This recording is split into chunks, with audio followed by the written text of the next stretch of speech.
Shalom, Israel. We are the I.S.U.P.K. We start out of 1 West 125th Street, Harlem, New York City, under Commander General YAHANNA, established in 1969. We teach the truth according to the Bible that the so-called blacks, Hispanics, and Native Indians are the children of Israel. Today is a very important class. Today is February 4th. So pretty soon what's coming up next is Valentine's Day. Valentine's Day, just like all other holidays that America celebrates, is a wicked and evil thing, man. Right. Valentine's Day is evil and wicked, and the reason why we don't have brotherhood, man. One of the reasons we don't have brotherhood, one of the reasons we don't have families, why love doesn't exist amongst brothers and sisters, as well as husbands and wives, man. Because the perception of love was taught to us in our early childhood, right? In our early childhood, the perception of love and what love is was taught to us. How was it taught to us? Through Valentine's Day. Valentine's Day is taught in our schools when we're kids. You understand? And they do it that way for a reason, so that when you get older, you hold on to that. You know what I mean? You might let go of things like Santa Claus, but you hold on to Christmas. You hold on to getting gifts and exchanging gifts. You might do away with the celebration of Valentine's Day from a holiday perspective, but you still hold on to that perception of what love is through what was taught via Valentine's Day in your schools. They push this on children and they get older, and like I said, they enter relationships and marriages, and the love that they look on, that they have, that everyone is yearning for, that everyone is looking for and thinking that they're giving to somebody, is not love at all. It's not love at all. All right, so as this day approaches us, I think it's February 15th, we want to continue to bring out the history of Valentine's Day to show brothers and sisters why we have ill marriages and ill relationships even amongst brothers and sisters, man. If I could, let me get the history of Valentine's Day. The article about Valentine's Day by Lou Priscilla, the first one. We want to first bring out, when we talk about Valentine's Day, we want to first bring out, where it all began from the beginning, all right? So Valentine's Day started from the beginning, and it was actually created by the Romans. It was a Roman holiday that they created, and it starts with two young boys named Romulus and Remus. That's the two young boys' names. Their two names is Romulus and Remus, and these were sons who were in the past abandoned. Right, they were abandoned, and because they were abandoned, they were raised by a she-wolf in a cave. This is all Latin, Latin or Roman mythology, right? Latin or Roman mythology. Latin and Roman mythology. Okay, so we want to go to the story and bring it up, but at the end of the day, these children were raised by a she-wolf in a cave. And the she-wolf, of course, nursed these babies by her milk, and they became strong, and they became leaders over a merchant city. Right? I'm just giving you the whole entire backstory, because it's not going to be all in the article that we're reading, but this is something you can go research on your own. So Romulus and Remus were abandoned. They were raised by a she-wolf. The she-wolf nursed them from her like suckling child that sucked from her breast, the milk from her breast in a cave, and they became older and strong, and they were put in charge over merchant cities, right? Of course, merchant cities were at the time where imports, exports were going in and going out, way before you had Walmarts and Costco's and things like that. Goods came to and fro from ships and overseas, all right? So they were put in charge over the merchant cities. Of course, because this is a business economy, it became wealthy. Longer story short, Remus, just like any devil, you understand, wanted to have all the power, wanted to have all of the power and all of the money to himself, so he conspired to kill his brother Romulus. But in turn, Romulus came out victorious over Remus. He killed Remus, and he be led to create a major republic was called Rome today. So the word Rome, which Rome was named after, is Romulus, who was one of the mythical sons that was nursed by the she-wolf. All right. So Romulus went on to create a major republic, which became a major empire, which we know as today as Rome. Okay. So just go ahead and read into it so we can know where Valentine's Day come from, and shows how it has nothing to do with what we see it as today and what it is back then in its origins. Go ahead. This History.com. The origins of Valentine's Day, a pagan festival in February. A what? A pagan festival in February. A pagan festival in February. Go ahead. While some believe that Valentine's Day is celebrated in the middle of February to commemorate the anniversary of Valentine's death or burial, which probably occurred around AD 27. Go ahead. Others claim that the Christian church may have decided to place Saint Valentine's feast day in the middle of February in an effort to Christianize the pagan celebration of Leprosylia. Okay, so ultimately what we're bringing out is the origin of Valentine's Day. Later on, it was called before then it wasn't called Valentine's Day, of course. Today it's called Valentine's Day, and it's something that was adopted by the Roman Catholic Church, of course, who, of course, the Roman Catholic Church during the end of the Middle Ages was set to what's it called? What's the word? Renaissance, right? During the Roman Renaissance, during the Renaissance era. Renaissance means the rebirth, so they were rebirthing Rome.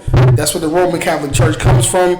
So they took that pagan holiday and they like I said, they added the Christian, way of life to it, and became Valentine's Day. But we're going all the way back to the origin of it. Go ahead. Celebrated at the I.S.U.P.K of February or February 15th. Leprosylia. Who? Leprosylia. And if you could put that picture up there, the Leprosylia and Romulus and Remus. All right, put that up there. So what the brothers just read just now, Lupercilia was the actual name of the she-wolf.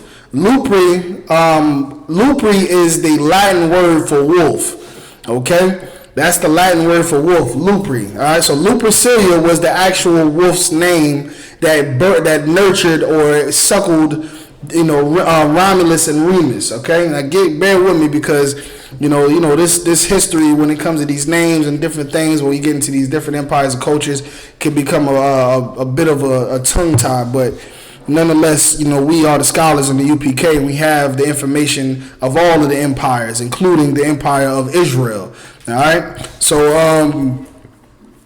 it all ties in together. It's all biblical. So we, what I'm saying. So all of it has to be told. Right. You know what I mean? So so what brother is bringing out? You got the image up there? Yeah. All right. So if you can see on the screen right now, that wolf's name, that she-wolf's name is Lupercilia. Lupercilia, okay? So go ahead and read that last part again when you said when you brought her name into it. Sir. St. Valentine's feast in the middle of February in an effort to Christianize the pagan celebration of Lupercilia. Right. So Valentine's Day is just a Christianized version of Lupercilia. That's all Valentine's Day is. Go ahead. Celebrated at the I.S.U.P.K of February or February 15th. Right. Lupercilia was fertility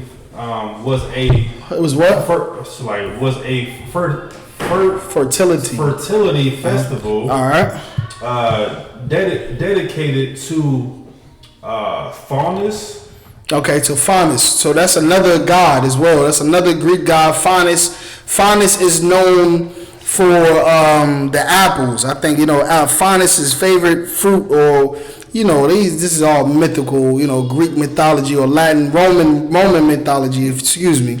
All right, where Faunus was, I guess, that was her thing, the apple. So that's where you get a lot of those apple, that's what Eve biting the apple comes from, because all of that stuff is Christianized, right? So finest Roman gods, Greek gods, all of that is all been Christianized, and that's why you have Adam and Eve bit the apple, when apple is not in the Bible in that verse at all. She didn't even bite a fruit, obviously, that we know in the UPK, right?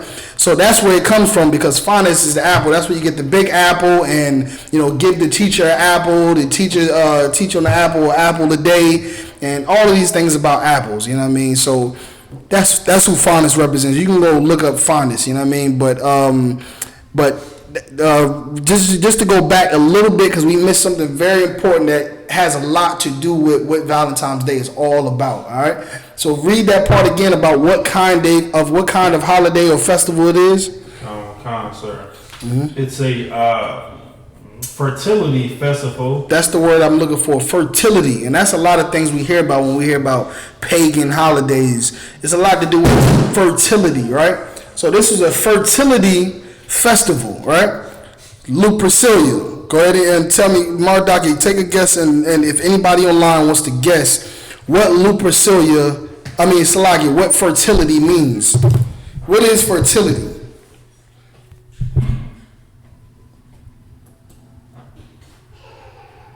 What is fertility?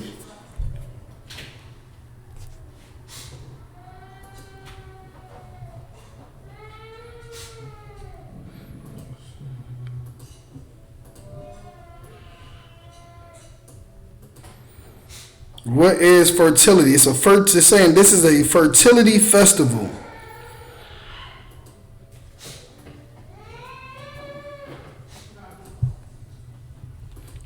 So what is fertility? What does fertility mean? Anybody online?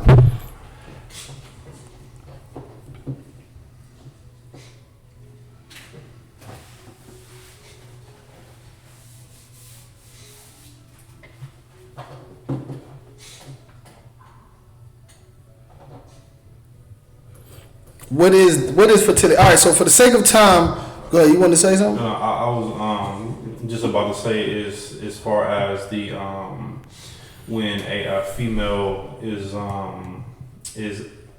at the ability stage to conceive a child. Okay, so you're thinking about from the root word of fertile, right?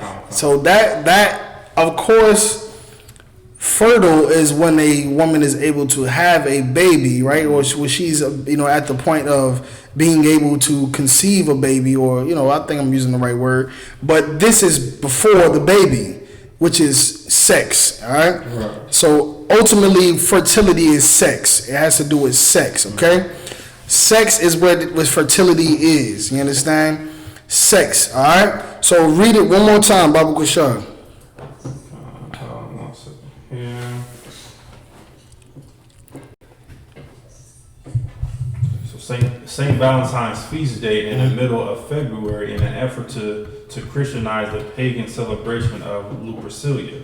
Mm-hmm. Just read it a little bit louder, just in case they can't hear you from over here, because the mic is over here.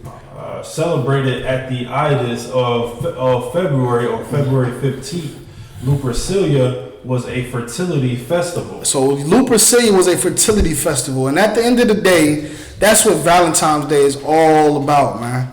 It's all about fertility. It's all about sex.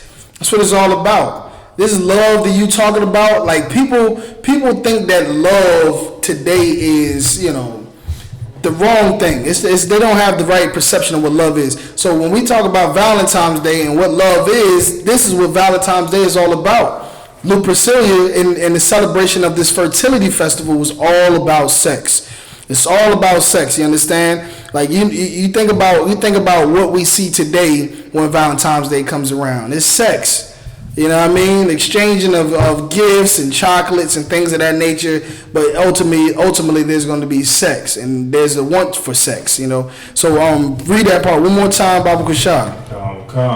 Lupercilia was a fertility festival dedicated to Faunus, the Roman god of agriculture, as well as to the Roman founders what was it? Romulus and Remus. and Remus. Right, Remus. Remus. So those are the founding fathers of Lupercalia. Like I said, after Romulus killed his brother Remus, after he tried to overturn him to have power, Romulus became more powerful, and he named Rome. They named Rome after him, Romulus. And sometime later, they created this holiday to what? To worship or to celebrate Lupercalia. And the lupus and the whole thing behind the festival or the celebration had to do with sex. All right, go ahead. So, and nonetheless, just to make sure everybody understands, like this, what we're talking about, Lupercalia and Valentine's Day is all bull. You understand? It's all BS, man. Like it's all talking about love, but it has nothing to do with love. It has everything to do with lust, man. It has everything to do with passion, but nothing to do with compassion. All right, like these things that we look for, that we want from each other, is what we're not getting or giving to each other, because we think that love is giving someone a flower. We think that love is giving someone, chocolates or a car or, something that's material or an action that's done that says I love you. But that's not what love is, man. That's not what love is, all right? And while I'm on that note, go give me another tab and give me love. I think it's 1 John 3 and 15. I think it's 1 John 3 and 15. I may be mistaken. But love to God is what we need to get. I understand for this breakdown for sure. All right. So they think that love is what happens when you give someone a flower, or you give someone a card, or these marriages where they get down on one knee and they get that ring and they put on your finger. He must love me. He definitely loves me. You understand? Or when she says I do, or she definitely loves me, because this what someone who loves somebody would do. But that's absolutely wrong, man. That's absolutely wrong. That does not mean love. And that's why you see so many marriages turn to divorces. That's why you see so many married couples who turn into enemies. You know what I mean? Because there's no real love in that relationship. There's no love at all. It's all about love. I mean, it's all about lust and passion and, and all of the things that you can buy and do for each other to keep each other happy. But it wasn't about real love. And we'll tell you what real love is. We'll get there. All right? Give me back to the, you found it? That scripture? Okay. Just mind paraphrasing? Yeah, just go back to the article for right now. Let's see. We do have a question online. Let me get the question, Baba Kushar. All right. Just, Trooper Al-War said, Shalai, sir, what source are you reading from? I was just going to, just copy and paste it in the chat. Yeah, you can copy and paste it, but Trooper Al-War, this is history. This is common history. You understand that this this photo that you see that's on the screen is in Europe. You understand? It's in the museum. It's in Europe. You can go and see the stones that's written on the stones about Lupercalia and Romulus and Remus. This is all Roman history. It's Roman history. You can go anywhere. You can look it up. You can go to as many sources. All you have to do is go into your Google machine and type in Romulus and Remus, or type in Lupercalia, or the real history of Valentine's Day. You have numerous sources. You can take a trip to Europe and go to the museum where they have these artifacts, where they have this statue, and it's going to tell you the same thing. It's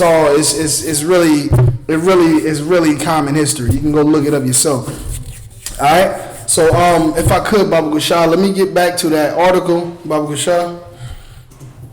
But nonetheless, and that scripture I want is 1 John 5 and 3 when you get a chance. Right. Okay. So, nonetheless, this is a fertility festival. It's where it all started from. All right. So, like I said, we started off with Romulus and Remus, being suckled by the she-wolf, and the she-wolf's name is Lupercalia. Romulus became powerful, became the founder of Rome, or what they named Rome after, and in dedication from Romulus to the she-wolf, they created a holiday called Lupercalia, and it was a festival, as a fertility festival, which of course we're going to get into in this article, where it was all about sex. That's what fertility is: sex. You understand? When somebody gives you a rose, it's not because they love you. When somebody gives you a box of chocolates, it's not because they love you. When someone puts a ring on your finger, it's not because they love you. And any of those things that people give you, doesn't mean love.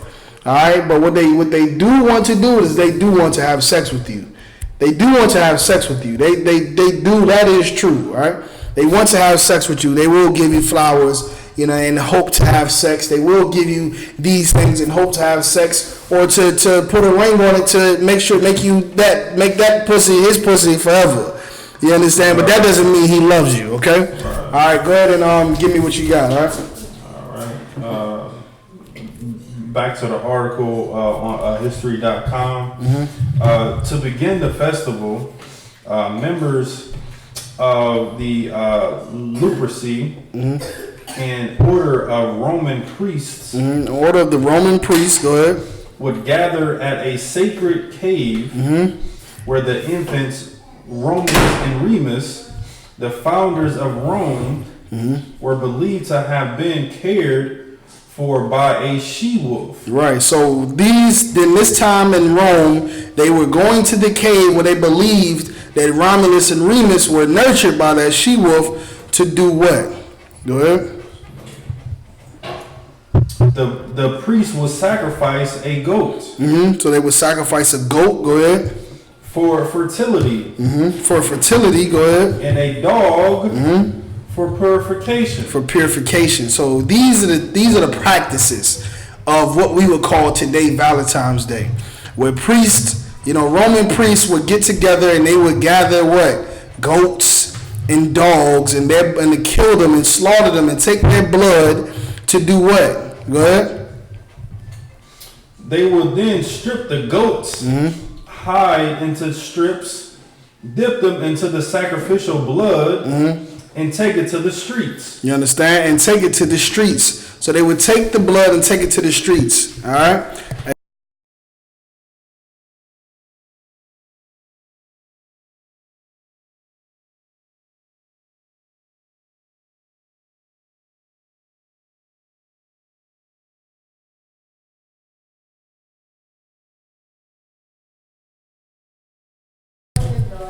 All right, so like the brothers just read, they would dip the blood. All right, and go ahead. They would dip the goat skin. You understand? I think it was goat skin, right? Read it one more time, Baba Bashar. They would then strip the goat's hide into strips. Right, so they would strip the goat's hide into strips. Go ahead. Dip them into the sacrificial blood. So they would dip them into the sacrificial blood, which was lamb's blood or goat's blood and dog's blood that represented fertility and purification. Go ahead. And take to the streets. And they would go to the streets with these goats hide that was dipped in blood. They would go to the streets. Go ahead.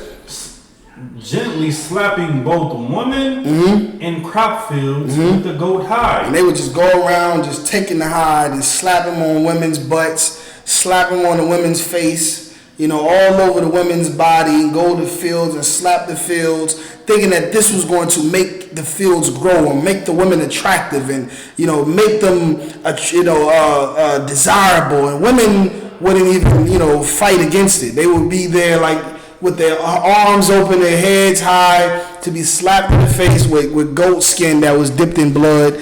And before you know it, everyone was slapped up and there was blood everywhere. And because of the blood, color of blood, what is the color that was all over the city at the time?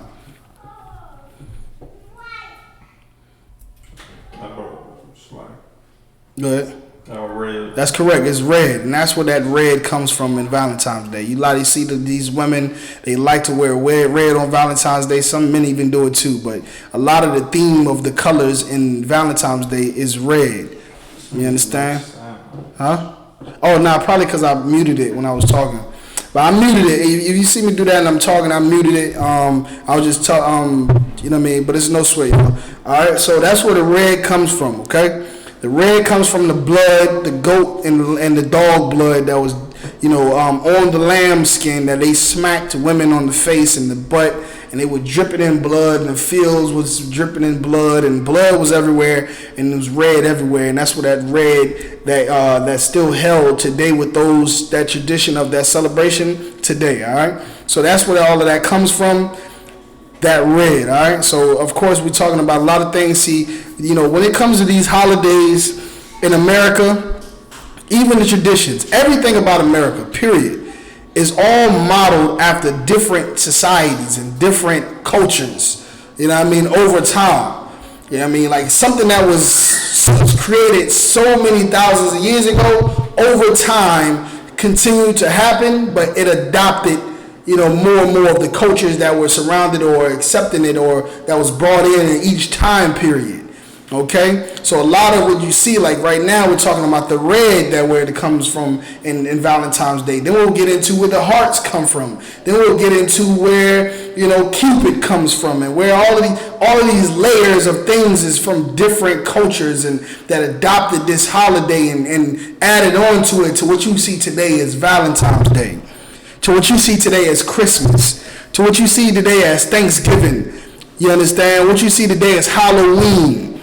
Which was a time and way back in Celtic history where the Celtics would, make sacrifices and conjure up spirits and demons, and now today is just about trick-or-treating and candy, but it's all different things that are gathered together to make it what it is today, but the spirit of it is still the same, because even though Rome is not here today, even though the Greek Empire is not here today, we still Valentine's Day still lives on through America. Right. It still lives on through your minds. You understand? Through your mind today, Valentine's Day still lives. You know what I mean? So we just bringing it out right now to show you that it has not changed, and it is the reason why brothers and sisters actually hate each other rather than truly love each other. Go ahead.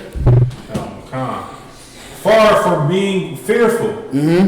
Roman women welcomed the touch of the hides, right? Because it was believed to make them more fertile, right? Believed to make them more fertile, make them more attractive. They wasn't running from it like, oh my God, he has blood and get it away from me, blah blah. No, they was running to it like I said, with open arms, like slap me next, me right here, slap me here. They get slapped, whap, whap, whap. Just getting slapped with bloody goat skin.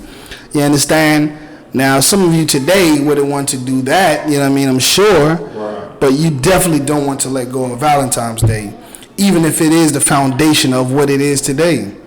You understand? Like it's a nasty, disgusting thing that's all about whoredom, lust, and passion for your own self. You understand? It's a very selfish and lustful holiday, man. Go ahead. It was believed to make them more fertile in the coming year. Go ahead. In the what? In the coming year. In the coming year. Go ahead. Later in the day, according to legend, all the young women in the city will place their names in a big urn. So now later on, like we're talking about this celebration and where it started. So at the end of the day, the women will take their names and write them down and put them in a big urn, like he said. And they will shake it up real good. Go ahead.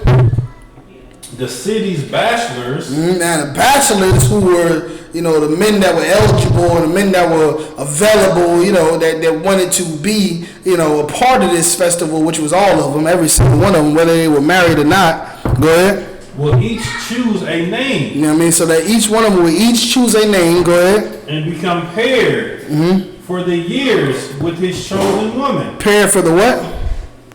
Paired for the years with the chosen woman. Paired for the year with the chosen woman. So how long are they going to be paired? For the year. For the what? Year. Forever. Yeah, year. To death do them part. The year. To their hairs turn gray. The year. To their skin gets wrinkled. The year. No, just for the year, man. Just for the year. Until when? Somebody guess until when? Guess until when? So after a year till when? Think about it. They would take the names choose these bachelors would choose these women from a name out of a hat, which goes to show how much love is really not there. Right. Like, you just choosing a woman named out a name out of a hat. That's exactly what's being done today. Men don't have any, real reason why they choose women today.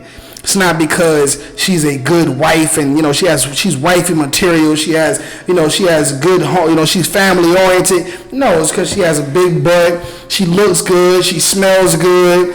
She got long hair. He loved the way she twerk it in the club. You know what I mean? All these vain things, man. Picking a name out of a hat, man.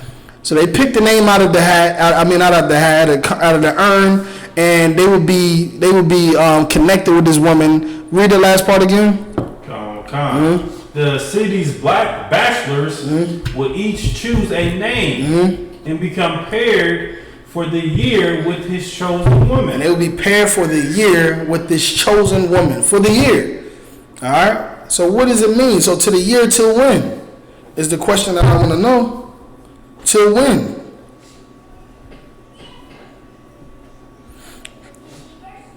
Go ahead. So baby is conceived? No. La.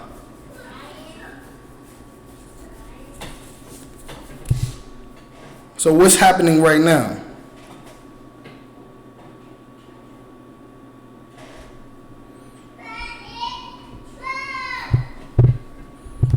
So this is the celebration of Little Priscilla, where you at the end you put your name in the hat and a urn and you choose it. You become this woman's man or this man's woman, for the year.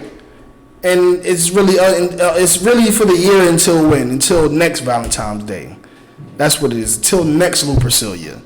Till next Valentine's Day, and then you'll be picking another name out of the hat. Right. You understand? And it'll be a new woman. And then next year for a year, you have her for a year, and then you'll be picking another name out of the hat and have a new woman again. This is nothing new than what it is today.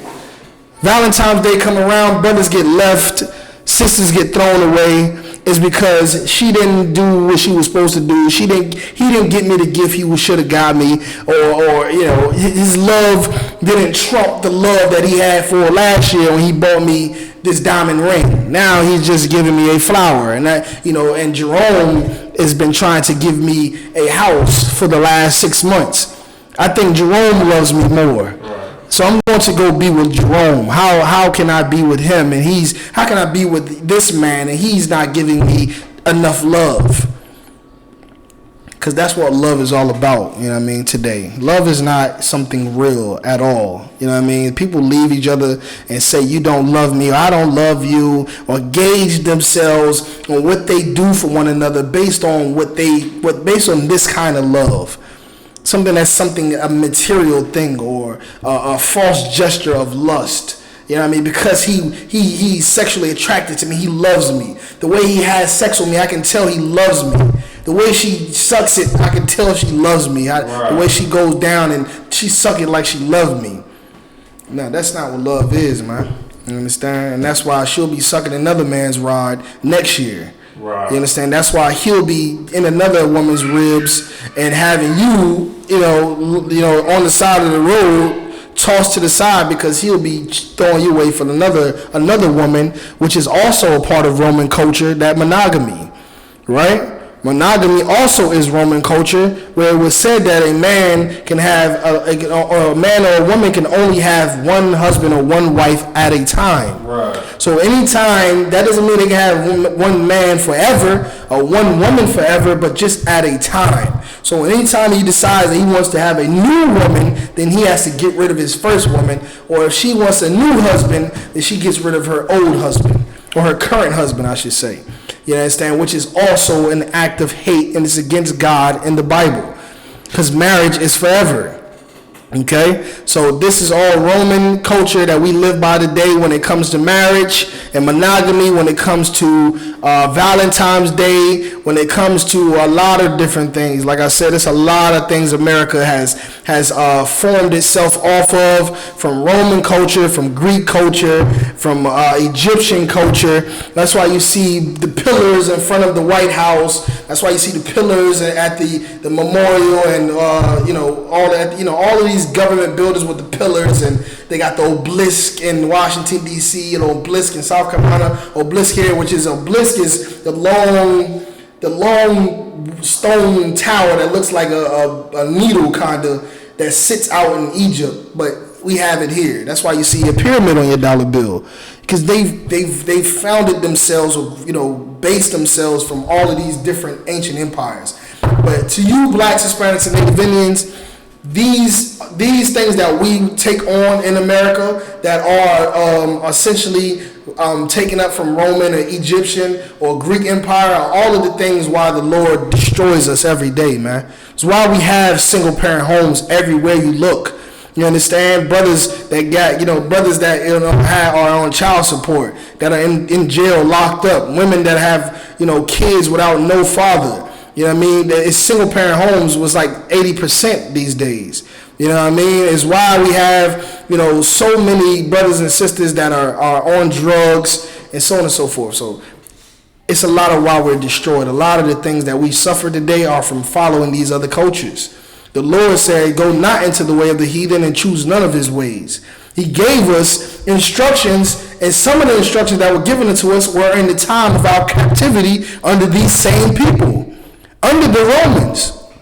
It was under the Romans where Christ said, if a man has a wife and he takes another wife, her remnant, her fruit of her remnant, he should not diminish. Why did he say that? Because during the time of the Roman Empire, they made it law that a man can only have one woman at a time, right? And Israelite men were throwing their women away, getting a woman, throwing her away, getting a woman, throwing her away, just like they do today in America. And the Christ said, this is how you're supposed to do it. Just like during the Egyptian times, right? Just like during the occupation under the Greeks. There were things that the Greeks had set forth that they had us doing. The king's commandments, like they said, the king's commandments, which was under Antiochus, the king of Greece, you know what I mean? Or Pharaoh, the king of Egypt, the Pharaoh of Egypt, all right, at the time. So nonetheless, these are the things that during the time the prophets told us not to do, and that we still do here today in America, because America is nothing more than Babylon, nothing more than ancient Rome, nothing more than ancient Greece. So we have to pay attention, ladies and gentlemen, and understand who we are and what we need to be following that's going to be profitable for our people, man. Profitable for our people. You know what I mean? Because we have dietary laws, we don't have to worry about coronavirus. You understand? Because we have marriage laws, we don't have to worry about, divorces and, what is the other stuff that comes with it, man? All of that legal stuff, marriages and business and court fees, and, we don't have to worry about, so many things, man. You know what I mean? Because we have marriage laws of marriage. All right, so on and so forth. These things help us and protect us, and one day everybody's going to follow these laws, and it's going to be a glorious time. You understand? So, Salaki, I got a little sidetrack right quick, but during this time in the Roman Empire, this was during the festival called Lupercalia, which was the beginning of Valentine's Day, and they would go to the caves and sacrifice goats and dogs for fertility and purity, and take the blood and dip the goat skin in the blood, go around slapping the women and slapping them on the butts and slapping the fields and everything. And the women would run out because they heard it was slapping them, and they wanted to be slapped in the blood and all that because they wanted to be attractive, and it would make them fertile because a lot of them were losing their babies a lot during that time. All right, so go ahead and continue. Khan, these matches often ended in marriage. Mm-hmm. Okay. No, drop that. Let me get down. Let's go down to Cupid right quick.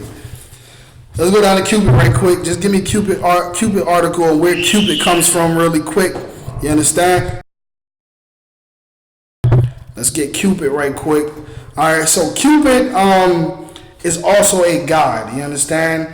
A lot of these things were carried on from Rome into the Greek Empire, and Cupid is what he was called for the Roman Empire, if I'm not mistaken. And Eros is the name that was taken on when he came in, when the Greek culture adopted this whole entire mythology. That's the word I'm looking for. Mythology. All right. So, like I said, it always evolves, and different cultures adopted and changed certain things. But Cupid is Eros. They're synonymous together. All right. Let me get that article right quick. Wikipedia. In classical mythology, Cupid, meaning desire, is the god of desire. The god of desire. Go ahead.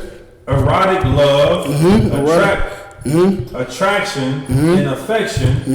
He is often portrayed as the son of the love goddess. Hold it right there. So all of those things that were just mentioned is all of what we see today. Desire, passion, erotic, you know what I mean? Romance. You know, what else did they say? Read it again. Is the god of desire, erotic love, attraction. Erotic love, attraction, go ahead. And affection. Affection, which is all physical and, you know, and just sexual things and lustful things. Things that what you see on the surface or you can do with your body and feel. You know what I mean? Go ahead. In affection, he is often portrayed as the son of the love goddess Venus. Right, and that's what Cupid is. Cupid is the god of love. Cupid is the god of love, and that's important for us today because what we see in Christianity is a extension of this. Is an extension of this because Christianity being what? Created or founded by the Roman Catholic Church, the same people who, you understand, who basically rebirth, I should say, the Roman Empire. Same people that had Christ killed, you understand? Like, these people are evil, wicked people, man. Look at the Pope, look how he look. He looked like the devil himself. And he is the devil himself. Right. You understand? But these people created the doctrine called Christianity, and it talks about that all through Revelations and everywhere else in the Bible. We can break it down any day of the week. But they created the Christian doctrine, and the whole premise of the Christianity was white supremacy. So white supremacy was how they used the Bible, took certain things out of the Bible that all supported their cause to rule over black people and for black people to serve them and not ever question their condition or question their masters. So ultimately, that doctrine became what? The doctrine of love. Like, we have to love them. Right. We have to love our oppressor. We have to turn the other cheek, right? We have to love our master. We have to obey our masters. Like, these are all of the things that they were teaching, so-called, from the Bible. But, of course, we know that they weren't teaching the Bible at all, and they took selective scriptures, and they weren't even using those scriptures the right way.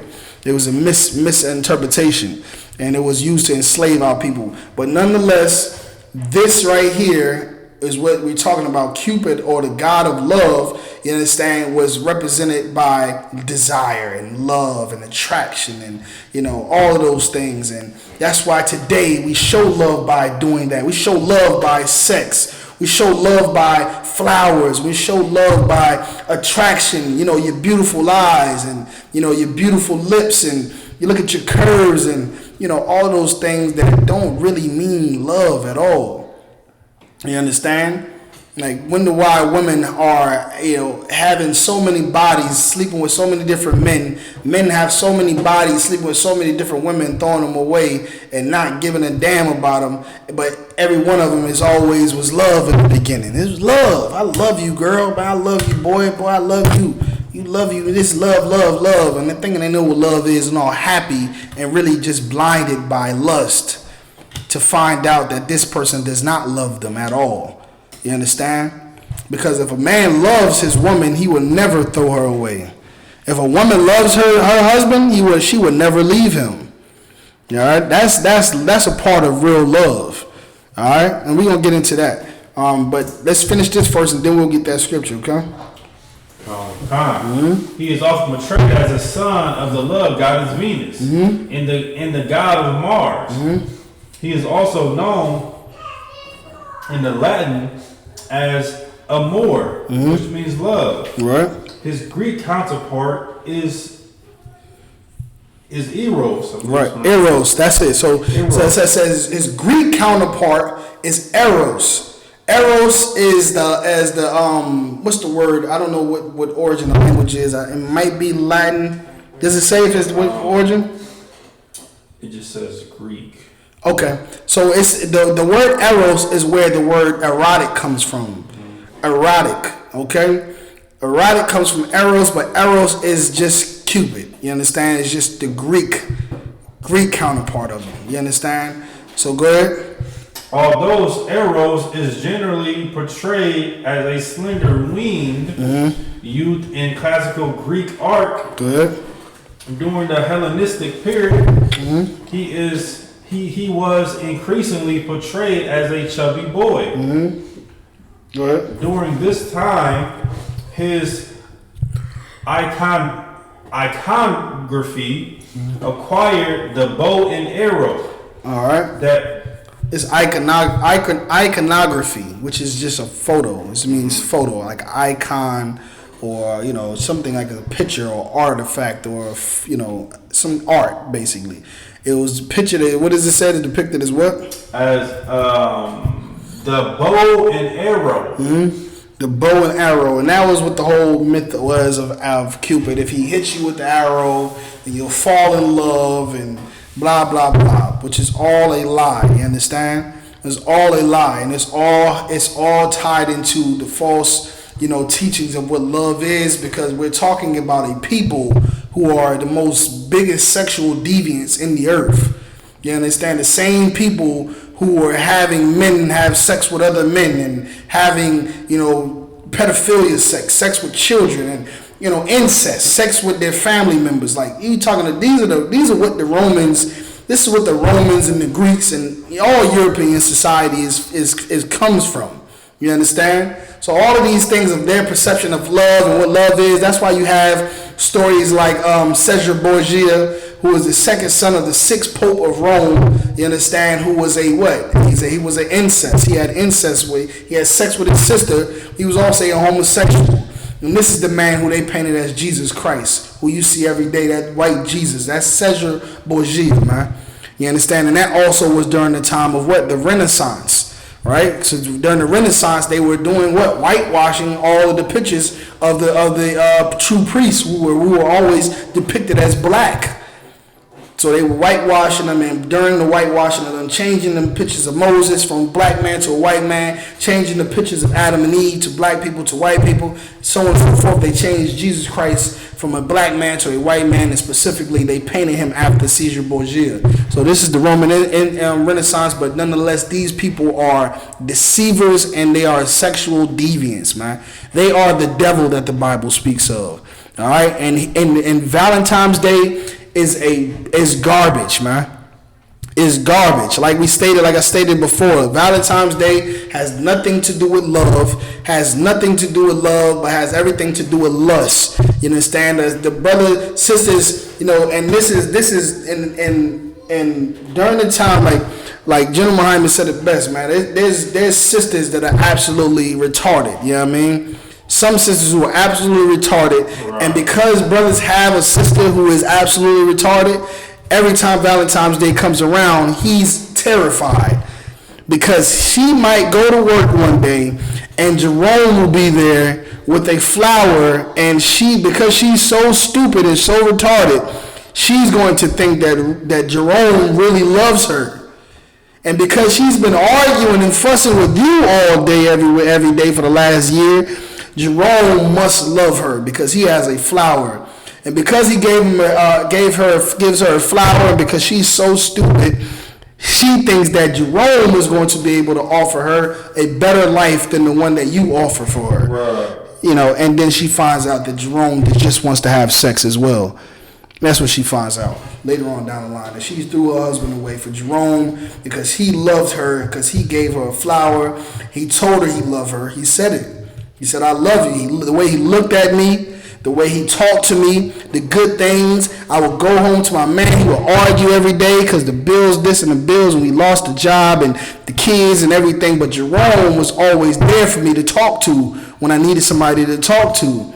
He definitely loves me. And then 2 years down the line, they're arguing and fighting and in and out of jobs and have kids. And Jerome is moving on with someone else. And she's also moving on with someone else, because it truly was never anything to do with their relationship about love at all. Right? So, you know what I mean? That brings us right here to where we at about Cupid. But for the time, let me get that scripture right quick. 1 John. Come. 1 John chapter 5 verse 3. In fact, this is the love of God, to keep his. Read it right from the top. In fact. Hold on, you got the King James version? 1 second here.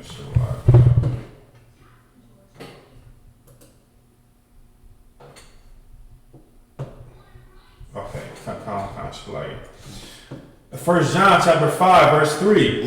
For this is the love of God. For this is the love of God. Go ahead. So we want to know what love is.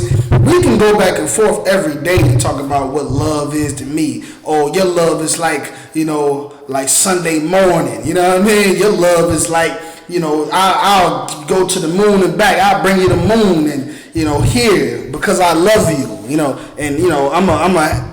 a F you like I love you, and the way you look at me, the way you touch me, you paying my bills, and you think you can call love whatever you want to call love, but it's not.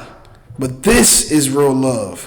Read it one more time from the top. 1 John 5:3. For this is the love of God. For this is the love of the Most High. Go ahead. That we keep his commandments. That we do what? Keep his commandments. That we do what? Keep his commandments. That we keep his commandments. Go ahead. And his commandments are not grievous. And they're not hard either. Is that in on that? On verse 3 count. Alright, cool. You understand? That's the love of the Most High, that we keep his commandments. Now you don't understand it, but how is this love and how does that affect you or work for you? I'm going to show you. I'm going to break it down for you, right? So when the Lord says, for this is the love of the Most High, that we keep his commandments have laws of brotherhood, laws of sisterhood, laws of marriage, right? When you marry a woman, you cannot throw her away. Right. When you marry a man, you cannot throw him away. Right. Laws of brotherhood and sisterhood applies to men and women, brothers amongst brothers, and sisters amongst sisters, and brothers amongst sisters, but it also applies to marriages as well. Why? Because before you become my wife, you're my sister. Before I become your husband, I'm your brother. You understand? So anything that I would have to do in order to resolve an issue with my brother or sister, I would do the same to resolve an issue with my wife or a wife with her husband. Any of the laws of brotherhood, love thy brother as thyself. This is why I will not lie to you. This is why you should not lie to me. Because I don't want to be lied to, and neither do you want to be lied to. These are all a part of the commandments, man. You understand? These are all a part of the laws.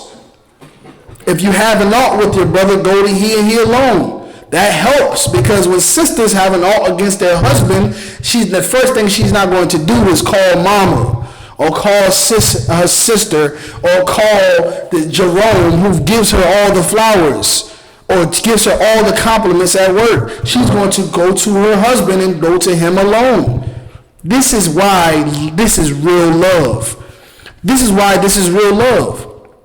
When you know that, when you know these laws, statutes, commandments, and you know how brotherhood is 100% of this Bible is brotherhood, then you will really understand how powerful your relationship will become if you apply these laws, statutes, and commandments to your relationship. You understand? And like I said, before you get into a relationship, understanding these laws of brotherhood, that you are your brother. I mean, that woman is your sister, and that man is your brother, man. You understand? These laws that for brotherhood apply to your marriage as well, man. Read that from the top one more time. First John 5:3. Good. For this is the love of God, Good. that we keep His commandments. That we keep His commandments. This is the love of God, that we keep His commandments. You understand? His commandment says what? That a man should not have sex with a woman's sister or her mom. You know what I mean? That's what it says. And a lot of times you see men sleep with sisters, with their girlfriends or wife's sister, her cousin. You understand? And all of those. You know what I mean? Or mom even sometimes. You know, you know, a lot of brothers hit their women, right? A lot of brothers will beat a woman up, really physically. And that's not love for your sister. You understand? That's against God's laws and commandments. You're supposed to do unto your sister or your brother as you want done unto yourself. You know what I mean? So all of these laws, statutes, and commandments, which there are many of them, are why your relationship will become better and stronger, not because you've given the most roses, or because your gift costs the most, or because you give more gifts, or because you have more compliments, or your sex is the best, and all of this. That's not going to make your man a husband, or your woman a wife. That's not what's going to make that. All right. So when women sleep with men and give up their virginity to a man because of these things, she ends up going down a long line of being, taken advantage of, having sex with, and lied to. Something that's so temporary, because that's what lust is. It's something that's temporary. And that's why I even talk to my rib and my sisters that come into the school, and I tell them, like, brothers will have sex with a woman, you know what I mean, in the world that he really doesn't love, and after he has that, after he finally get it, after all the compliments and being there for shoulder for you to lean on, and being there giving you money, paying your light bill, paying your electric bill, giving you flowers at work, all the good things, he finally hits that box, you're just not that sexy anymore. Right. You're just not that attractive anymore. You're not that much of a catch anymore.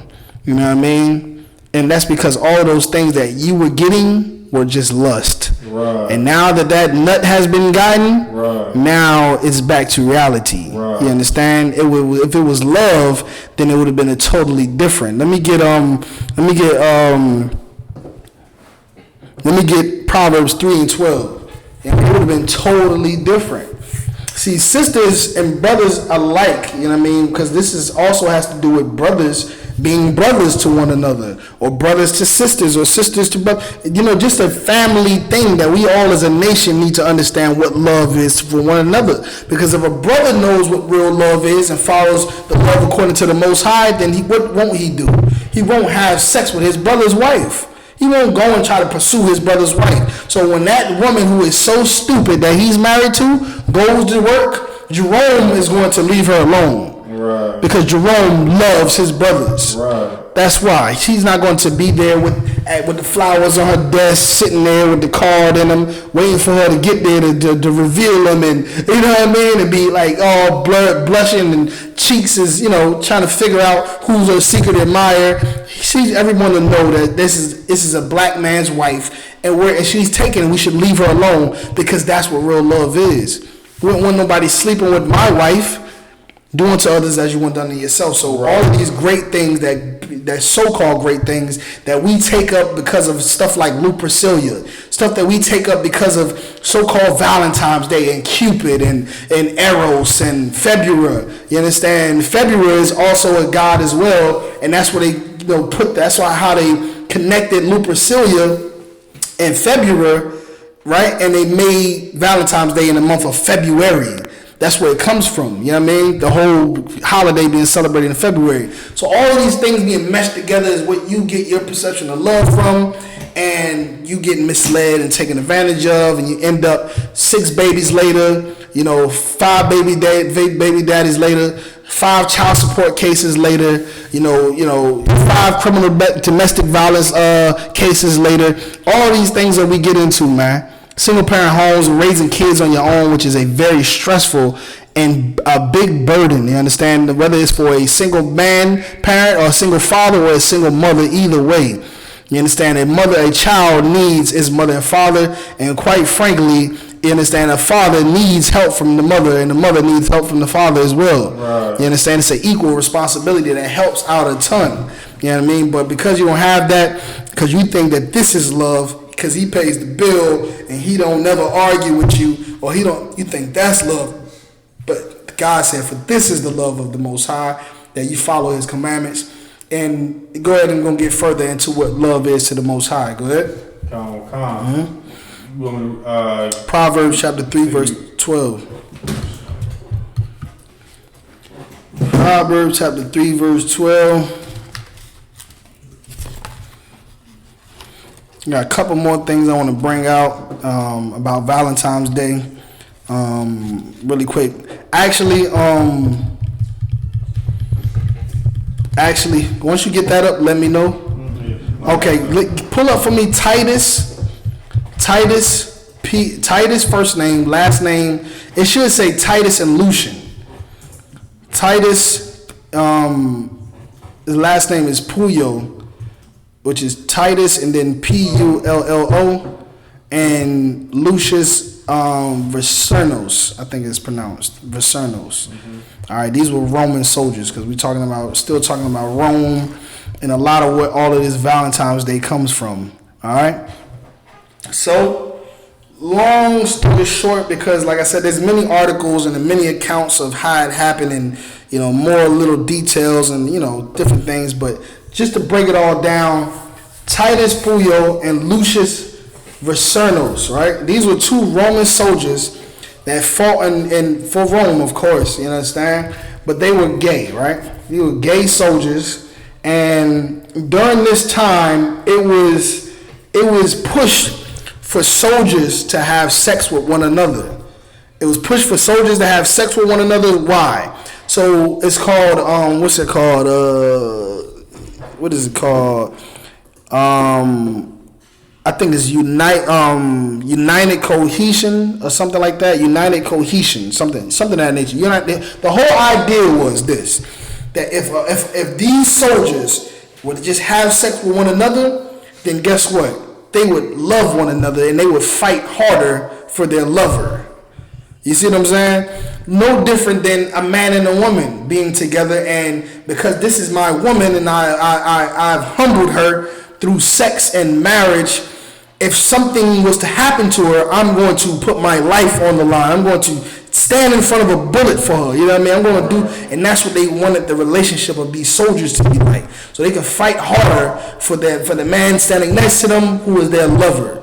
And also, because a lot of the times when men would have sexual desires, they'll want to go home to their wives and leave war, or when they go to these different towns or villages where they're in, they want to have sex with whores, and they're off getting drunk having sex with whores, and they stopped all of that because your lover is right here with you in the bunkers. You understand? Right here with you in the battlefield.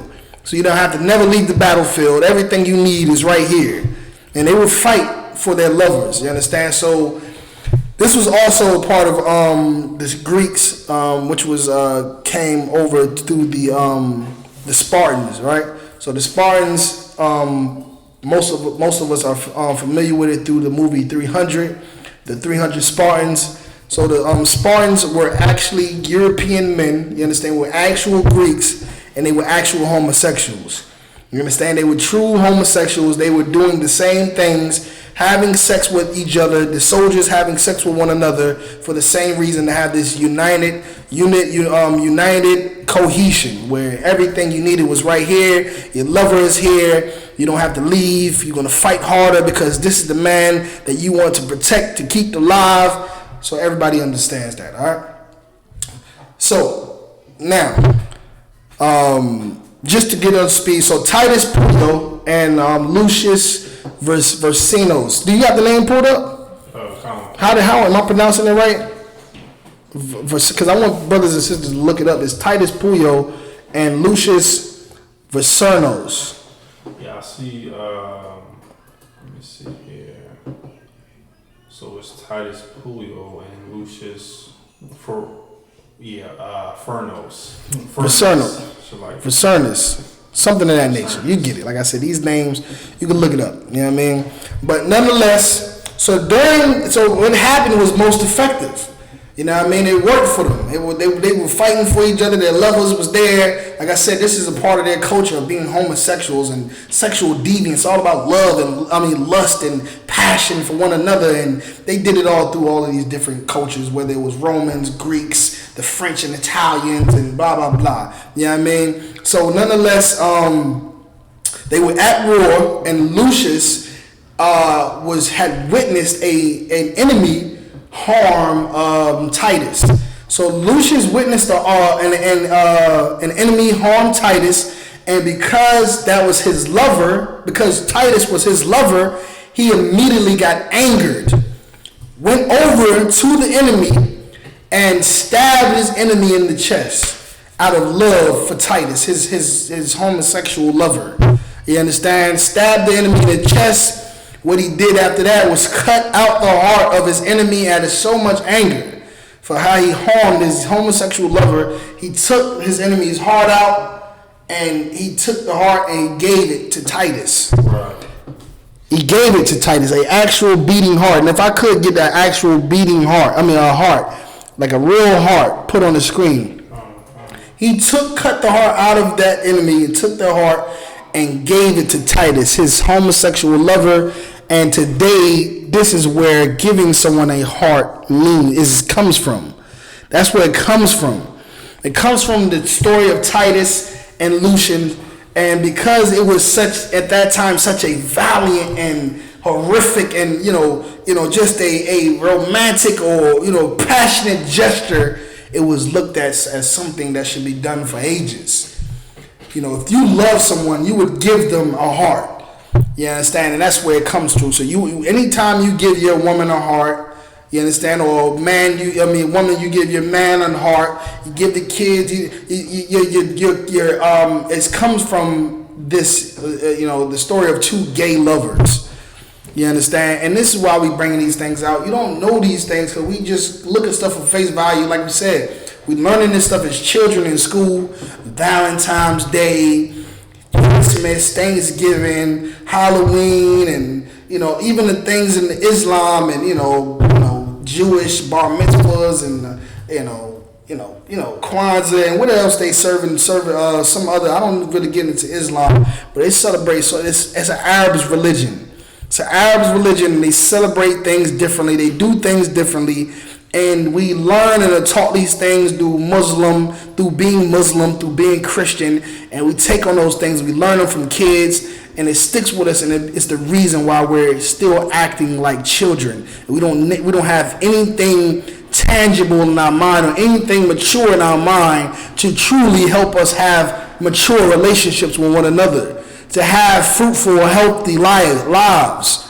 Because we're thinking about Santa Claus or God loves everybody, or I gotta give him a heart, or I gotta say I love you, or I gotta, you don't have the truth according to what you need to be had. You need to have, one should have, in order to maintain a strong relationship, whether it's with your husband or your wife, or even with your brother and sister, being someone who's a black man, a black woman, or Hispanic, Native Indian man or woman, man, an Israelite.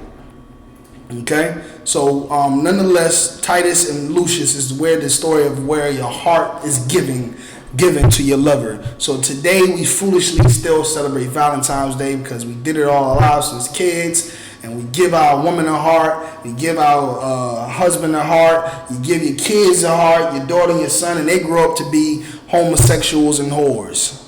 Your sister, your daughter, your children grow up and they become homosexuals and they become whores, and your marriage ends and one of you becomes a single parent, and both of you become single parents until you find another man or woman, and you go over the same cycle again, because what you call love through gestures like giving a flower or a man saying, all I want is you, baby, it's just all I want is you, you're the only one I want, in a false advertisement of monogamy. You understand? Because it's something that men and women are taught in America since birth, because that is what America pushes. That's the law of America. You can only have one spouse, just like it was in Rome. Okay, it's time for us to come back to our law, statutes, and commandments because that is true love. All right, we base our marriages off of what America says. We base love off of what America says. We base happiness off of what America says and promotes. We base all of these things off of what they support and promote. But what they support and promote comes from a background of homosexuality. It comes from a background of pedophilia, of hate, of sexual deviancy, of murder, robbery, rape. You understand? Hate for one another, racism, discrimination, and just all kind of evil, wicked, demonic things, pagan fertility. All of those things are what you're taking up after today in America, man. And if you don't get it right now and leave it alone, you're going to continue to go down that same cycle of disappointment and destruction, man. All right, where you at, Mark Duggan? In the book of Proverbs, chapter 3, verse 12. Okay, so you there? All right. Let me go ahead and get it. The book of Proverbs, chapter 3, verse 12. All right, so we just read about love, about Cupid, right? We talked about Cupid.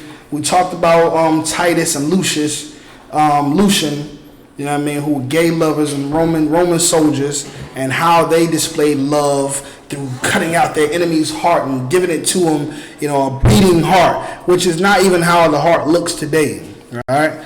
Like the heart that's given to your lover is not, it doesn't look like a real heart, but it's not because, so that's, like I said, that's how you should know, man. Like what you're doing today is not the same, but it's the same. You see what I'm saying? Because you're not giving someone a real heart. Like how disgusting would that be to give them, hey, here's my liver, you know what I mean? Like, here's my pancreas, here's my colon, here. So I love you, my colon. You understand? You don't understand it. It today wouldn't seem appealing or attractive. A woman covered in blood, you know, dog and goat blood. You know what I mean? Like, you know, all these things that we looking at that we think is love are coming from something that was so disgusting and dishonorable. All right, but that heart that we look at today that goes like this with the thing, that has a history in itself. But nonetheless, the story of giving, you know, a person a heart on Valentine's Day comes from the story of Titus and Lucian. You can look it up. You know, we can't make this up. It was so bad. It was so bad during the Roman and the Greek time when they had these soldiers sleeping with each other, that the only time they would sleep with a woman was to have a baby. That was it.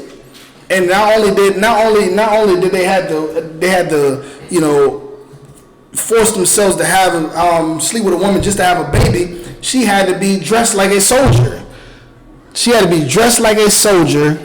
Was somewhere where they had to go sneak into her window, and you know, and I talked about this a couple of times. They had to sneak in the window as if they're sneaking into their gay lover's bedroom, right. And there she is with armor on, you know what I mean, so they can unclothe her armor to feel like this is a man to actually be able to be attracted to her and enjoy having sex with her.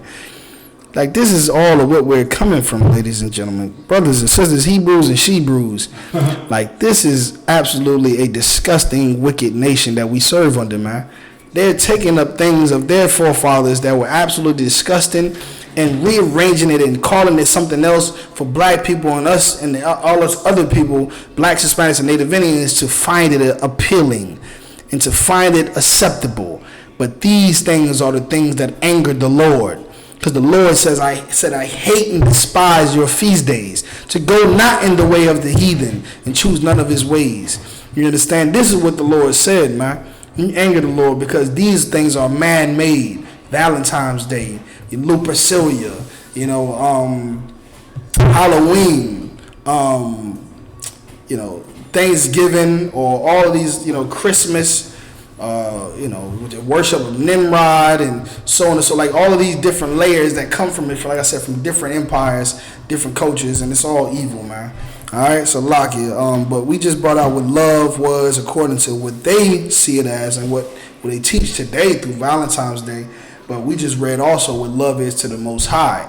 Love is following his laws, statutes, and commandments. Again, these laws, statutes, and commandments are very effective at creating better relationships between anybody, honestly, anybody. But more so between brothers and sisters being Israelites, blacks, Hispanics, and Native Indians, and husbands and wives as well. Okay? Fathers and mothers, sisters, brothers, daughters, all the above. But this is also a part of what love is right here. Give it to me, Mardaki. The book of Proverbs, chapter 3, verse 12. For whom the Lord loveth, he corrected. Correct. So who the Lord loveth, he does what?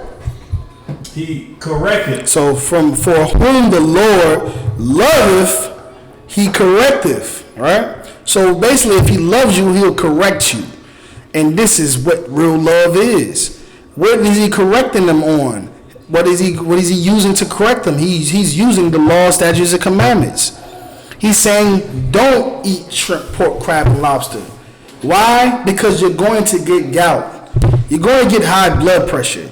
You're going to get diseases. Your arm is going to swell up. Your feet going to swell up. You're going to die from a heart attack.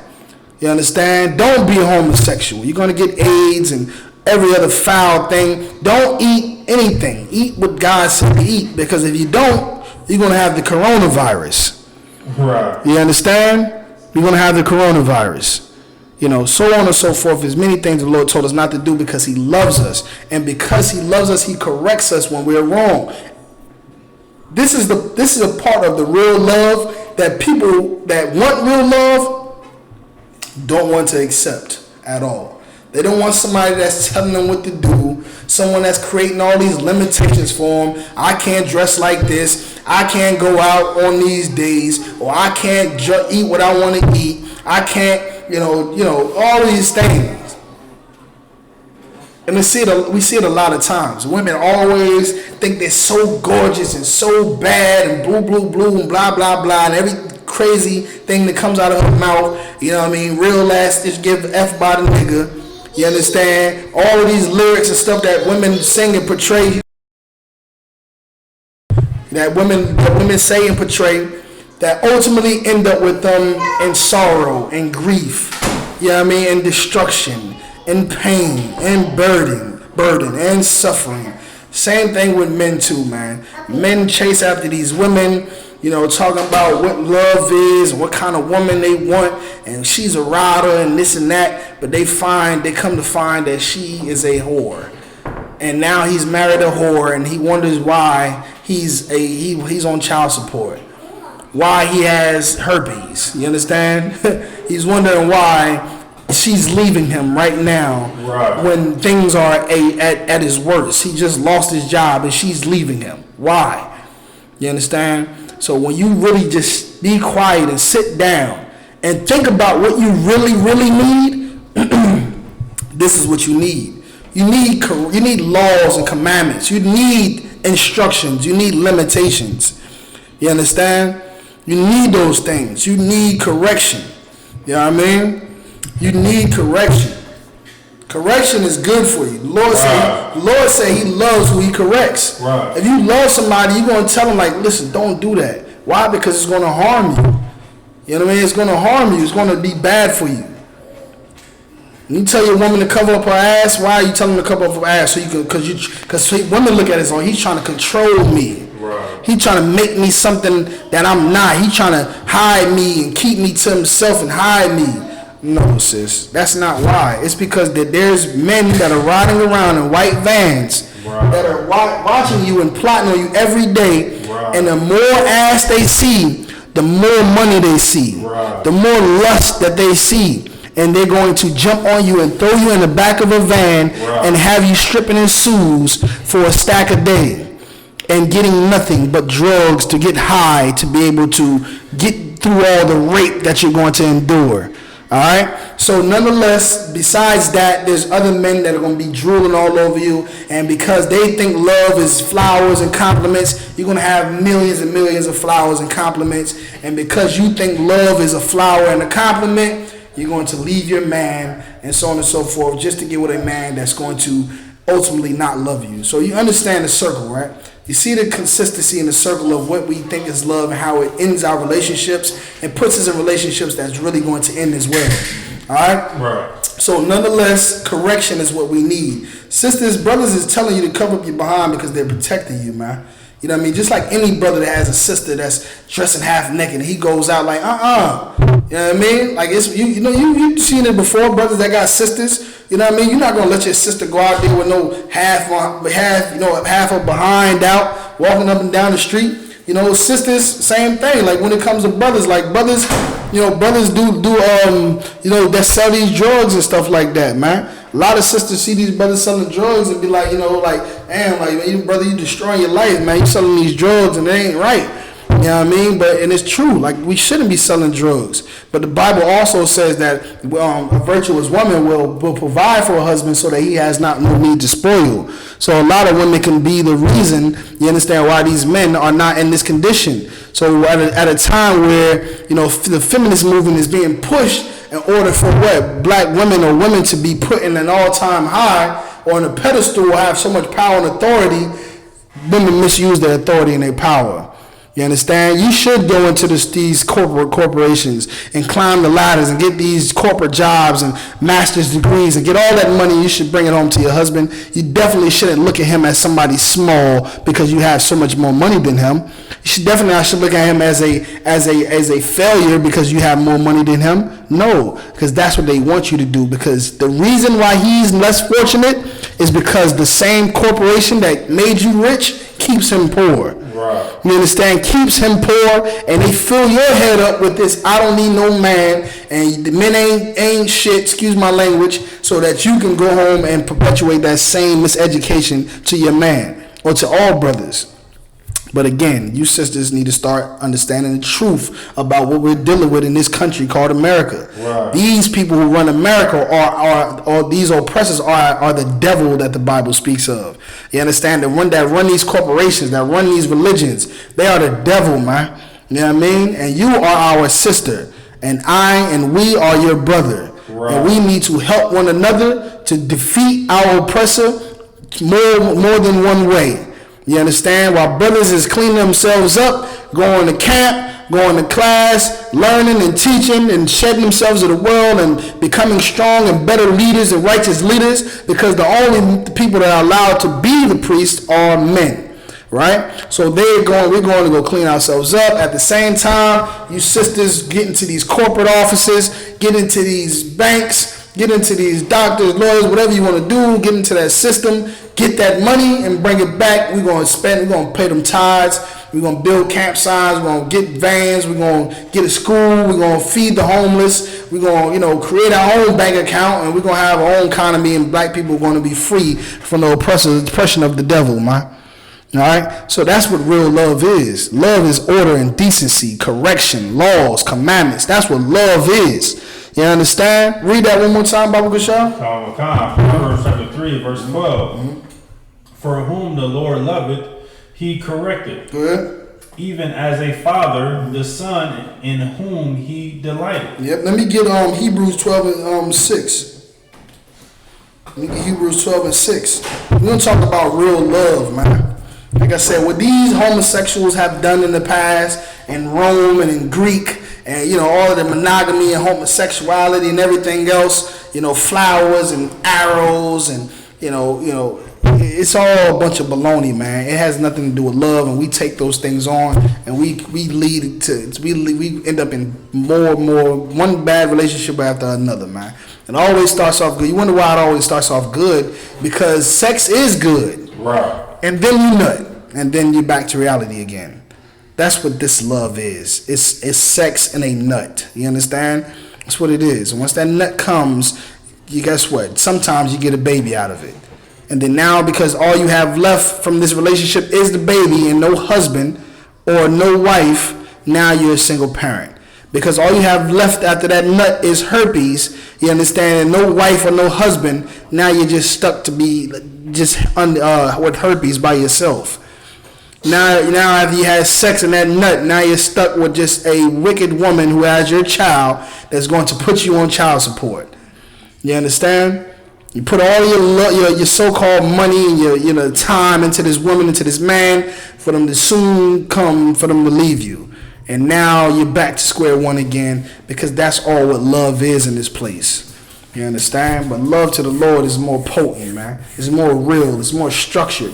It makes more sense, man. You understand? When it comes to that, that heart that we know as today, the actual heart, that actually is a symbol that comes. You found it, Mardagi? That actually comes from a symbol from in the time during World War I, right? During World War I. All right, I know I'm going a little bit over time. We started a little late. I gotta get this information out. During the time of World War I, when men were sent to Europe and sent to France, it was a great population of soldiers in France. And these were a lot of young men, 17, 18 years old, virgins, right? Virgins in France.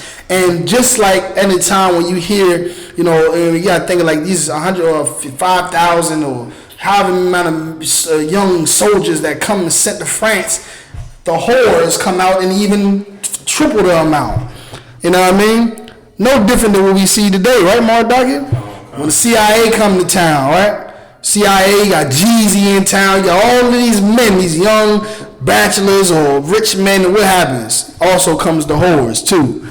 You understand? They come from Ohio, they come from California, CIAA weekend in Charlotte, all the stars gonna be out there. Or what's the other thing called? What they have down in Orlando? All-Star Weekend. All-Star Weekend, brothers is out there, ball players, everything, all the whores come out. All the pimps come out, all the whores, and this is how it was in France during World War I. All of these young, eligible men, 17 years old, virgins. At this time, it was a time where they were not considered young men until they would have sex. So what happened was they would have set up brothels, which is called today a whorehouse. You understand? They would set up brothels, and they would have the young men go to the brothels to have sex with a whore to say he's made love. And also, just because I said that term brings me back, the term making love is what Valentine's Day is really all about. It's not about loving someone, it's about making love to someone. It's about, like I said, sex, making love. You know what I mean? Kissing, romance, flowers, candy, hearts, I love yous. Making love, all right. So these young men in France would go into the brothels, so-called make love, lose their virginity, become men. But the brothels at the time were not able to, advertise as actual whorehouses. So they would have a symbol. It was actually a woman bent over. You understand? A woman bent over. So the woman's behind is kind of like this, right? So it's bent over. She has her legs crossed, so it comes down like this, and it stops there. And in the middle, it's the line that represents the legs, and then the little drawing that represents the vagina, of course. All right. So that was the symbol that was on all of the brothels. That's where the heart comes from. So a lot of men who were soldiers during World War I that went into those brothels, that had sex with those whores, that came from all over the earth. I'm talking all over the earth, to come find out who these young men by the thousands were, and to give up some vagina and make some money. So they went out there, brothers went into them whorehouses. That, like I said, that heart symbol was on that door. You understand? The vagina right there, the leg. I wish I had a photo. It's a very old photo. It's hard to find, but that's where that heart comes from. So again, especially it's pertaining to the image of the heart as we see it, which is a human heart doesn't look like that at all. It doesn't look, so to call it a heart is, I don't even know why. Why is it called a heart? But again, it was profitable to push on to newer generations and other cultures because it was less gruesome, less evil. Less, something that was just, disgusting, like blood, lamb's blood being tossed around, or, a heart being ripped out of someone's chest and given to you, or, what's the other thing? Cupid and love and desire and homosexuality. This is more acceptable. Hearts, hearts like this with the candies, and the roses. It sounds Valentine's Day. It's not Lupercilius. It's Valentine's Day. But essentially, all of these things were put together from other cultures, specifically cultures of people who the Most High does not love. Cultures of people who hate us. Cultures of people who are doing things that are against what the Most High has for us as Israelites or Blacks, Hispanics, and Native Indians to do. So for brothers and sisters that are continuously getting caught up in these love spells, that's where another term comes from, love spells. Like, you so hypnotized at Jerome and these flowers and these compliments, and it feels so good. That's the feeling. That's the love spell, and it leaves you in pain and suffering and heartbroken every time.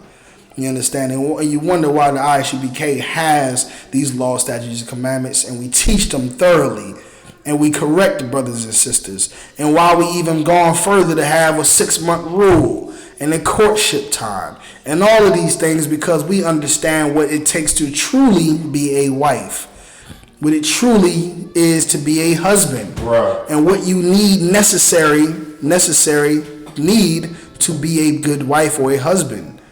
All right, that's why brothers and sisters in the UPK that are following everything to the T find marriages, and they last for decades. They last for decades, and it's a beautiful union. All right, let me get what I want right quick, and I'm gonna end it on that. Like you said, Hebrews 12. This is Hebrews, I think 12, and yeah, kind of.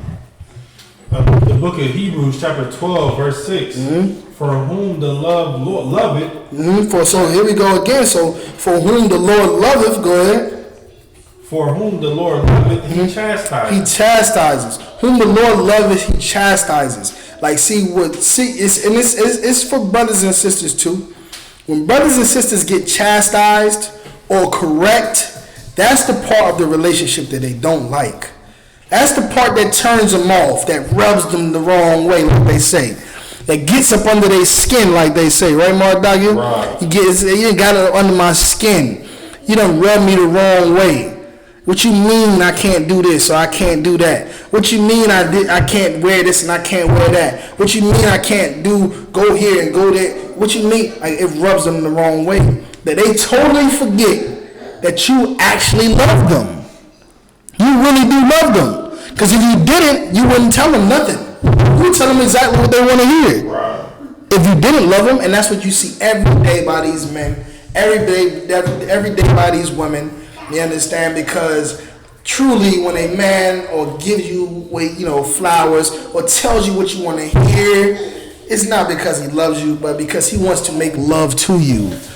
And he wants to make love to everybody. He don't make love with anything. Because it's just a lustful spirit he has on him, which is why a lot of our brothers are becoming homosexuals.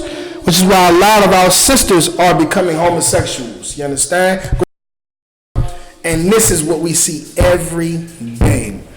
Men, women, our sisters, brothers becoming homosexuals, divorces, arguments, criminal domestic violence, child support, single parent home, diseases, viruses, so much, man. So many brothers have anger and hate for one another, man. Hate for their baby mother. Baby mothers got hate for their baby daddies. It's just hate, because you've never had a real foundation of love. You never had a true love. So when you do get true love, don't reject it. Don't let it run your way, because where you go, see, and there's a certain people who are never going to get real love. They're never going to get it. They don't want it or deserve it. They'll be the ones that go from one organization to another organization, from one man's bed to another man's bed, from one sister's bed to another sister's bed, on and on and on again, trying to find love. And then when they truly find love, right, Mark Duggan? Because true love is here in the UPK. Right. Once you come here and you leave here, you're good as dead. There's nothing else here. There's nothing else out there for you. You found it. The Lord made you able to find this truth, find real love, real correction, and chastisement, and you do not accept it. And now what we know in the I.S.U.P.K. that you're going is to hell. Right. Back into hell, which is the world. Wherever else you came from is hell. You understand? This is where real love exists. When you reject the love that's here, you're never going to find real love, ever. Here it is. That chastisement is love. That correction is love. That order is love. That decency is love. When we have sisters that are supposed to be what? What's the word I'm looking for? Modest. That modesty is love. We have you dress up like a woman that, that's not so revealing, or you do it. That's love, not only that we're giving you, but love you're showing for your own self. But sisters want to dress up like whores so bad, then they're convinced by all of the great things that everyone tells them, that they believe that you're the wrong person here and everyone else is right. Because they're under the love spell, the spell of love. Go ahead. Trey Davis says is having sex a lot bad. Having sex a lot is not. No, having sex a lot bad. No, brother, having sex a lot is not bad. You understand? You got the Apocrypha right there? Wow. It should be right there behind you. Right there. Either right there behind you there or right there. The book should be over there. This might be in the cabinet. I'm not sure. Not the Apocrypha, the Zondervan. The Zondervan. Let me get marriage in the Zondervan real quick. I always say Apocrypha for some reason. But the Zondervan. Alright? Let me try to make this quick and wrap it up. Sex all the time is not bad. Sex between man and a man is bad. Sex between a woman and a woman is bad. If a woman has a husband, she can have sex with him as much as she wants to. They can have sex as much as they want and can. But if she leaves and has sex with another man, that's bad. Sex between that man and that woman, if that man throws this woman away to have sex with another woman, that is bad. But a man can have another wife, and sex is marriage. All right? So we're going to also read it in the Zondervan Compact Bible Dictionary. Go ahead.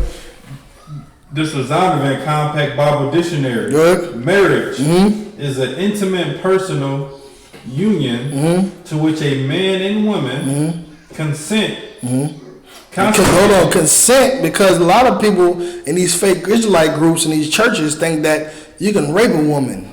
But there must be consent. Like, why would you want to rape a woman? That is bad. Rape is bad. But it's an intimate thing to have sex, right? With a person of what they consider. Read it one more time. I don't want to get the words mixed up. And is an intimate personal union to which a man and woman consent. Go ahead. Consummated. Hold on. So he said a man and a woman. So it's not a man and a man or a woman and a woman, but a man and a woman. Go ahead. Consent. Consummated and continuously. And what? And continuously. And what? Continuously. So consummated is the act of sex. You understand? And it says, and it's going to further give it to you, it says continuously. So not only does it signify marriage, not only does sex signify marriage, or it's the confirmation of marriage, but it's continuously, go ahead. Nourish, go ahead. By sexual intercourse. By sexual intercourse. Continuously nourish. You have to continuously nourish your partner, your wife, or your husband through sexual intercourse. It has to happen. It should happen. Sexually, you should continuously have sex with your partner. It should be that way, all right? So is it bad? No, it's not bad when it's your husband or it's your wife, okay? You should always do it. That's how you nourish your marriage. It's how you consummate a marriage and how you nourish a marriage, okay? It's not love, but it's a intimate connection, right? An intimate bond that consummated marriage. So when you finally find the person, and you of course you have to be in the UPK. I've never in my life learned about love anywhere else besides in the UPK. Right. The way it really should be taught. You understand? Had I known it years and years ago, I would have less bodies and I would have way stronger relationships from a long time ago. I avoided a lot of pain and heartache, you know what I mean, and everything else that I thought I was into that was going to last forever. But Love, when you learn what it is in the UPK, you're able to gauge a brother or sister and properly to know whether or not this man or woman is the right man or woman for you, and you know that this will be the man or woman once you sleep with that you will be with for the rest of your life. All right, and you consummate that at that moment by sex, and throughout your relationship you should continuously nourish it through sexual intercourse. All right, so that's we're gonna end it right there. That's the time. You got Proverbs, you got that scripture still up? Hebrews 12 and 6. Yeah, just read it one more time. Then we end it on that. The book of Hebrews, chapter 12, verse 6. Mm-hmm. For whom the Lord loveth, he chastiseth, and scourgeth. Scourgeth. Every son whom he received. You understand? Scourgeth every son whom he receiveth. You know what I mean? When you come into the I.S.U.P.K. under commanding General YAHANNA, you're going to get the same love that the Lord gave us. You understand? Did not Christ love us? And what did he do because he loved us? He died for us. Brothers in here will die for you. You understand? Christ loved us. The Most High loved us. He gave us those laws, statutes, commandments. And anyone who loved one another would what? Do to that brother those laws, statutes, commandments. Also teach this person the laws, statutes, commandments. So when it talks about a man being a true provider to his household, it's talking about a man who's truly going to provide that righteous leadership, or teaching you these laws, statutes, commandments, which is truly real love. You have something you want to say, Mark Duggan? Yeah, Trey Davis just had another question if you want to take it. Let's see what it is. You can have as many wives as you want, right? That is correct, brother. You understand? That is correct. Now, I must say, having a relationship is a very, very, very serious thing. Right. It's a very serious thing, having a relationship, whether it's monogamous or whether it's having multiple wives. It's a very serious thing.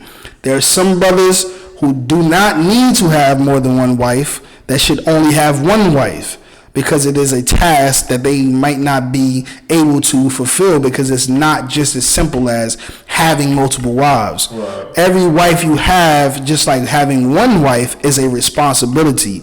There's duties to marriage. All right, there's duties to marriage, and you should definitely get counsel before you get one wife.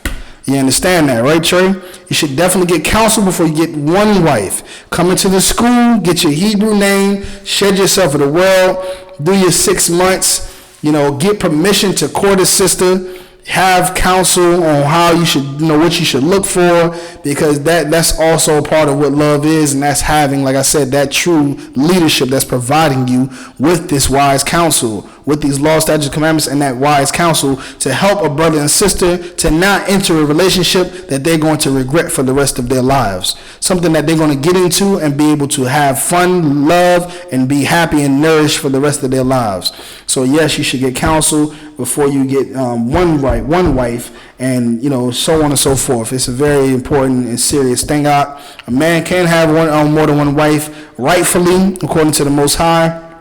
But everything should be done in order and decency. Right. With that, we the I.S.U.P.K. We started at 1 West, 125th Street, Harlem, New York City, under Commander General YAHANNA. We was established in 1969. We're not affiliated with any other Israelite group.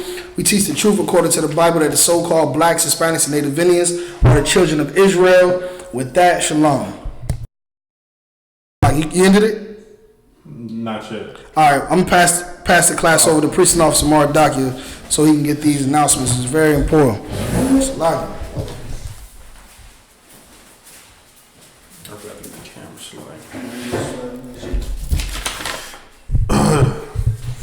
I.S.U.P.K. security announcements. We are the I.S.U.P.K. Start at 1 West, 125th Street, Harlem, New York. Rule for new brother and sister. When a new brother or sister comes into the school, they are off limits for 6 months. They are to be saluted only. They are here to shed themselves of the world. If they need transportation, a teacher will arrange it. After 6 months, if a brother or sister has an interest in a particular person, He or she must get permission from the head to marry, head to speak to a brother or sister. There is another 6 months in which the brother and sister will court each other. After this 6-month period, the brother and sister will get permission from the head to marry. Tithes, which is a commandment. You can find this in Numbers chapter 18, verse 21, Malachi chapter 3, verses 8 through 10. 8 through 10 means tenth in the Hebrew, ma'ashra. 10% of every penny of any increase the Lord gives you, give to the treasury department or teacher. Priest fund, free will offering for priests, not mandatory. Whatsoever amount you would like. Upcoming Holy Convocation, we have Purim. It's the 14th day to 15th date of the 12th month. Saturday, March 7th and Sunday, March 8th. You can find this in Esther chapter 9, verses 20 through 31. Remind Akim and Aqua to check the bulletin board in the hallway. If anyone wants to be a trooper in the school, to start wearing all black boots, shirts, pants, headband, and scarf. With that, shalom.